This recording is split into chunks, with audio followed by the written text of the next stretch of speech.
नमस्कार बच्चों। बच्चों बीडीएन पब्लिक स्कूल के यूट्यूब चैनल में आपका बहुत-बहुत स्वागत है, बहुत-बहुत अभिनंदन है।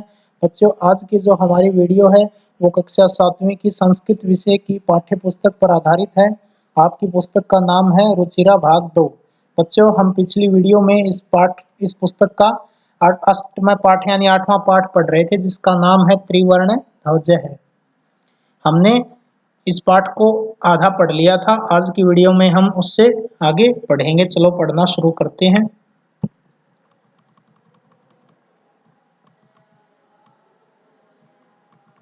हमने पिछली वीडियो में यहाँ तक पढ़ लिया था।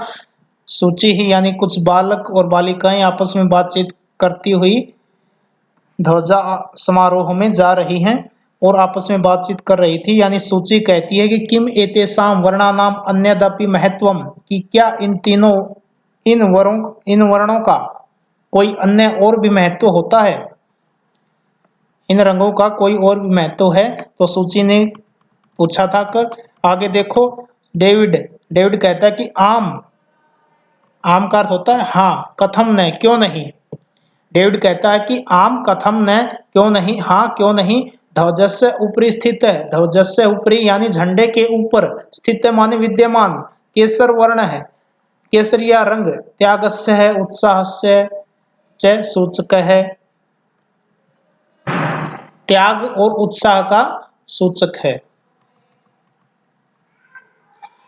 ध्वजस्य है ऊपरी स्थित है, केसर वर्ण है, त्यागस्य है, उत्साहस्य च सूचक है। यानी झंडे के ऊपर में स्थित विद्यमान केसरिया रंग त्याग और उत्साह का सूचक है। मध्य स्थित है, श्वेत वर्ण है, सात्विकतायाः शुचितायाः च द्योतक है। मध्य स्थित है यानी बीच में स्थित, बीच में विद्यमान, श्वेत वर्ण है यानी सफेद रंग, सात्विकतायाः निश्चल भाव का, शुचितायाः और पवित्रता का, स्वच्छता का, द्योतक है यानी सूचक है। बीच में स्थित सफेद रंग निश्चल भाव का और स्वच्छता तथा पवित्रता का प्रतीक है। अधः है स्थित है, हरित वर्ण है, अधः का अर्थ होता है नीचे, स्थित है माने विद्यमान, हरित वर्ण है जो हरा रंग होता है, वह वसुंधरायाः सुषमायाः, वसुंधरायाः यानी पृथ्वी के,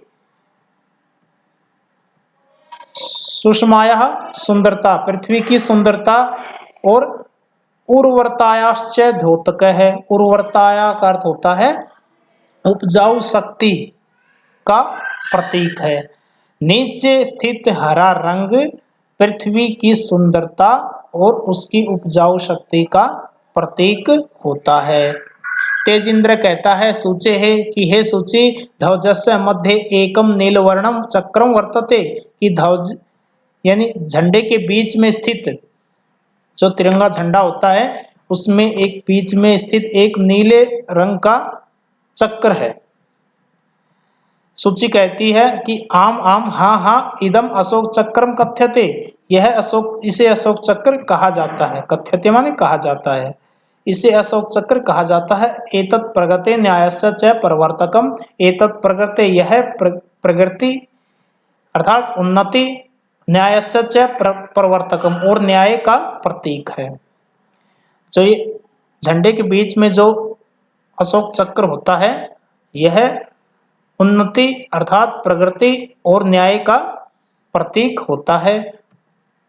सारनाथे अशोक स्तंभ है अस्ति, सारनाथ में अशोक स्तंभ है। तस्मात् एव एतत् गृह्यतम, वहां से यह लिया गया है।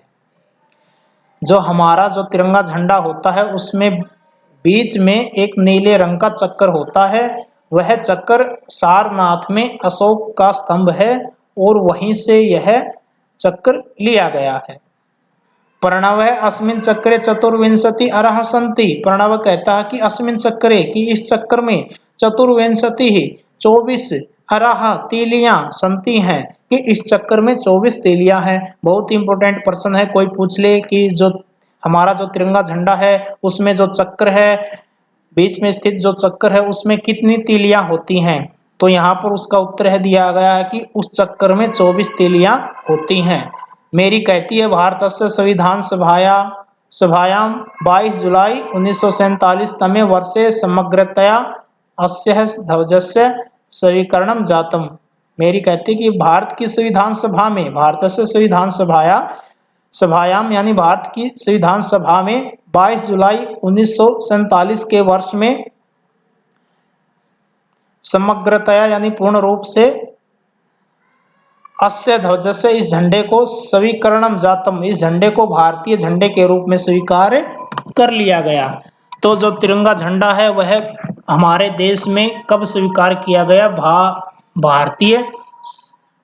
भारत की संविधान सभा में 22 जुलाई 1947 को इस झंडे को भारतीय झंडे के रूप में स्वीकार कर लिया गया।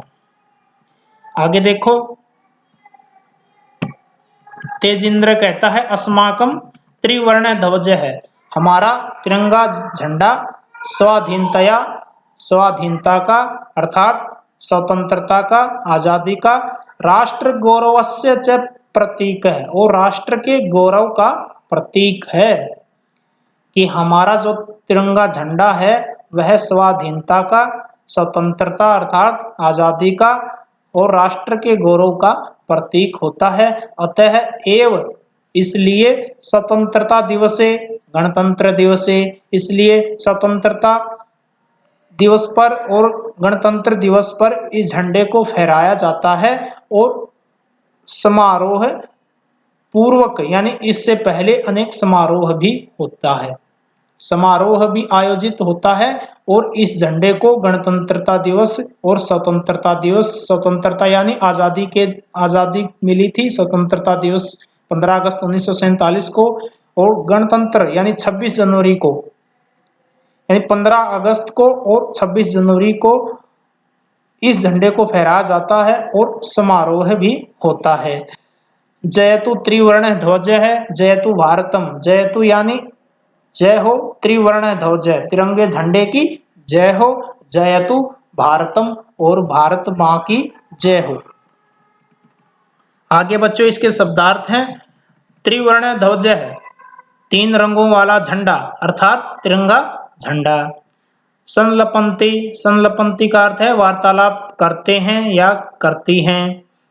प्रस्तोषयंती, प्रस्तोषयंती का अर्थ है प्रस्तुत करेंगे या करेंगी। मोदकानी, लड्डू। ऊर्ज स्वीताया, स्वीताया, ऊर्ज स्वीताया का अर्थ होता है ऊर्जा की, शक्ति की। अराहा, तीलियां। उत्तोलनम का अर्थ होता है ऊपर उठाना या फहराना। बच्चों ये था आपकी संस्कृत रुचिरा भाग 2 का पाठ नंबर 8 7वीं कक्षा का तिरंगा त्रिवर्ण ध्वज यानी तिरंगा झंडा। आशा करते हैं आपको समझ में आ गया होगा। आज के लिए बच्चों इतना ही। अगर आपको हमारी वीडियो पसंद आई हो तो इस चैनल को लाइक करें, शेयर करें और सब्सक्राइब करना न भूलें। आज के लिए बच्चों इतना ही। धन्यवाद।